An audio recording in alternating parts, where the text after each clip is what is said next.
Welcome to the Family Bible Journey. Whether you're a first-time listener, one of our regulars, or one of those who is committed to either reading through or journaling through the Bible with us, thanks for listening. This is episode 256, Season 1 of the Family Bible Journey Old Testament podcast. Today we're looking at Ezra, Chapter 7. The title of today's podcast is Reforming the Heart.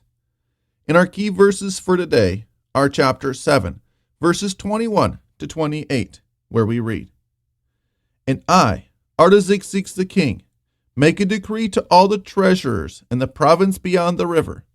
Whatever Ezra the priest, the scribe of the law of God of heaven, requires of you, let it be done with all diligence. Up to 100 talents of silver, 100 cores of wheat, 100 baths of wine, 100 baths of oil, and salt without prescribing how much. Whatever is decreed by the God of heaven, let it be done in full for the house of the God of heaven, lest his wrath be against the realm of the king and his sons. We also notify you that it shall not be lawful to impose tribute, custom, or toll on any one of the priests, the Levites, the singers, the doorkeepers, the temple servants, or other servants of this house of God. And you, Ezra, according to the wisdom of your God that is in your hand, appoint magistrates and judges who may judge all the people in the province beyond the river, all such as know the laws of your God. And those who do not know them you shall teach. Whoever will not obey the law of your God and the law of the king, let judgment be strictly executed on him, whether for death or for banishment or for confiscation of his goods or for imprisonment. Blessed be the Lord, the God of our fathers, who put such a thing as this into the heart of the king, to beautify the house of the Lord that is in Jerusalem, and who extended to me his steadfast love before the king and his counselors, and before all the king's mighty officers. I took courage, for the hand of the Lord my God was on me, and I gathered leading men from Israel to go up with me." This is the word of the Lord. Here in chapter 7, we see that Ezra is blessed. He is sent as a teacher, as a judge, as a lawyer, as a scribe, as a key official in the king of Persia's court to prosper the work of the Jews in Jerusalem, to make sure that everything was done in Judah according to the law of the Lord. And as I read this account, it's good for us to know a little bit about the history and how time plays itself out, because Ezra, Nehemiah, and Esther are 3 books that cover roughly the same period in the history of God's people. Artaxerxes, who is king at this point in Persia, he is the son of Xerxes, who was the king who had married Esther, whose story we're going to read here in a few weeks as we work our ways through Ezra, Nehemiah, and then the book of Esther. And so this king is very friendly to the Jewish people. At this point in the Persian court, there are many Jewish scribes, many Jewish officials. We think about men like Mordecai from Esther, who, again, we haven't met yet in our podcast, but for those of you who are already familiar with the story of Esther, he proved to be a faithful and true servant of the king despite impossible odds. And there are very many men and women, as Esther herself demonstrates, who are of Jewish descent that were rising in prominence in the courts of the king of Persia. And so when Ezra is allowed to go back to Jerusalem, he isn't just given permission to rebuild the temple or to make sure that those temple sacrifices are continuing. He is actually commissioned by the king. He's set up almost as like a one-man Supreme Court who is going to judge and administer the laws in that part of the kingdom. He is a very high official, and he is given a commission by the king to establish a faithful Jewish understanding of religion, life, and civil practice, and to make that the law of the land.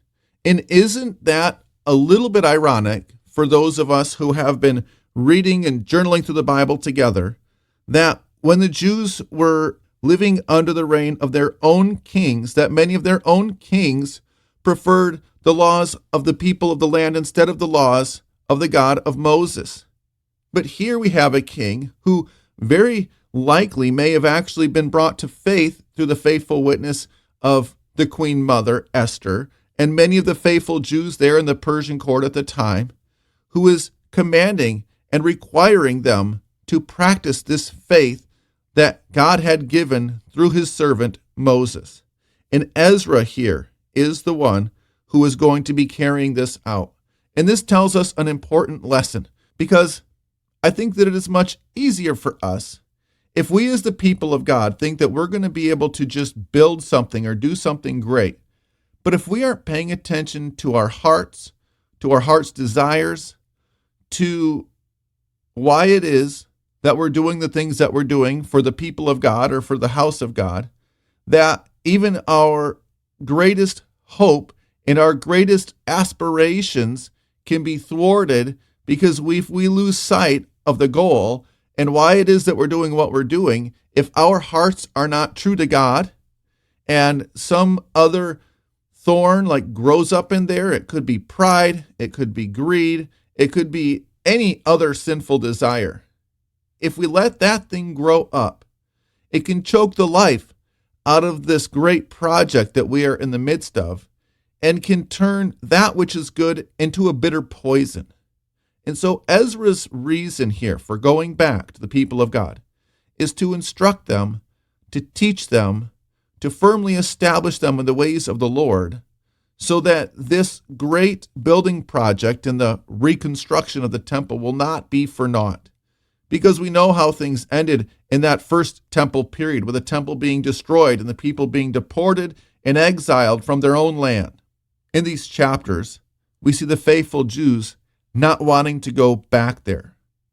And we see Artaxerxes, even as a Persian king who lives many hundreds of miles away, taking special care of these people and establishing them in their own land, I would say, as the agent of God, so that true Jewish practice and religion can continue, that it would prosper under the hand and the tutelage and the guidance of Ezra and other faithful priests and scribes who are going to be acting as the judges and the administrators of this land. And so this, in my opinion, is as close as we are going to get from the time of the judges to a theocratic rule of Israel. Because even though they live under the thumb and under the power of this King Artaxerxes, he is giving full charge, full commission, and full authority to Ezra, the priests, and other faithful Jewish leaders to make sure that these people live their lives according to the will of God, that he would bless them, that he would bless the king and his sons, and bless the entire kingdom as they seek the Lord, imperfect as they may be, by raising a coming generation in the ways of the Lord and seeking to do the Lord right, simply by learning his ways and endeavoring to walk in them. We see here a great vindication of the faithful servants in the earlier chapters of Ezra.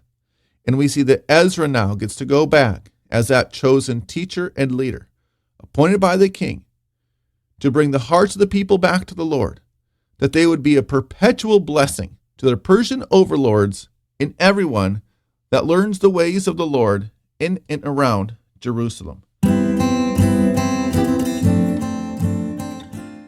Thanks for listening to the Family Bible Journey.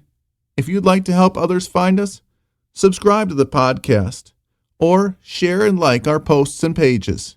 Our blessing for today.